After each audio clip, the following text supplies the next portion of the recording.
Mari belajar dari Italia. Apa yang sebenarnya terjadi di Italia? Apa yang bisa kita jadikan contoh agar tidak terjadi di Indonesia? Kreatif konten ini berasal dari artikel warga Italia, dipersingkat dan dilengkapi data agar lebih mudah dipahami. Tahap 1. Kasus pertama diumumkan. Itu cuma flu. Apa pentingnya pakai masker? Orang-orang ini cuma lebay.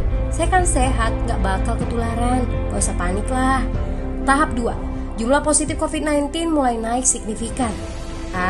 Cuma beberapa yang kena. Yang meninggal pun hanya orang-orang tua saja yang memang udah punya penyakit.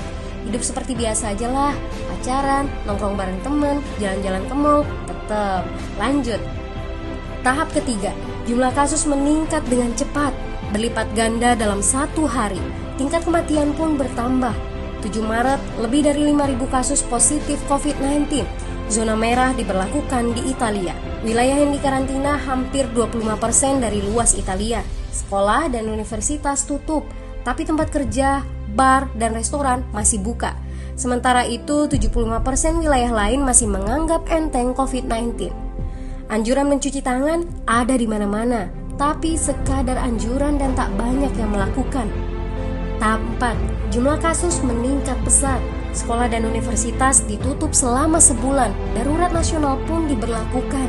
Rumah sakit menambah kapasitas, seluruh kamar dibersihkan untuk memberi ruang bagi pasien COVID-19. Tapi tak ada cukup dokter dan perawat. Ada terlalu banyak kasus pneumonia, terlalu banyak pasien perlu ICU, tapi ruangannya sudah habis, ventilator habis.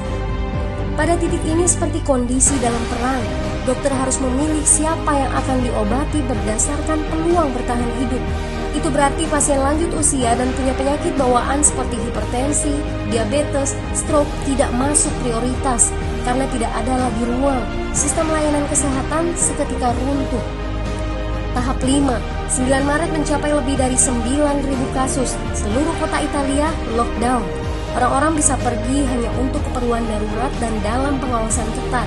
Semua bisnis masih dibuka karena jika tidak, ekonomi akan runtuh. Itu kebijakan pemerintah. Mulai ada ketakutan, orang-orang mulai memakai masker dan sarung tangan. Tapi tetap saja, ada anak-anak yang merasa jagoan, masih ingin uji nyali. Pergi ke restoran rame-rame, hangout bareng, minum-minum dan lain sebagainya. Tahap 6. 2 hari kemudian pemerintah Italia berubah pikiran. Semua bisnis harus tutup. Bar, restoran, pusat perbelanjaan, semua jenis toko, kecuali supermarket dan apotek. Penyebabnya, karena dalam sehari yang positif bertambah lebih dari 2.000 kasus. Penduduk yang mau keluar rumah harus mendapat surat izin. Surat izin ini didapatkan dari pos pemeriksaan polisi yang disebar di berbagai lingkungan. Yang melanggar bisa kena denda 3,3 juta rupiah. Bagi pasien positif yang tidak mau mengkarantina diri, bakal dituntut dengan pasal pembunuhan, hukuman 1-12 tahun penjara. 21 Maret jumlah korban meninggal di Italia terus meningkat melampaui Cina. Sebagai gambaran, luas Italia itu kurang lebih 2 kali Pulau Jawa. Penduduknya lebih dari 60 juta jiwa.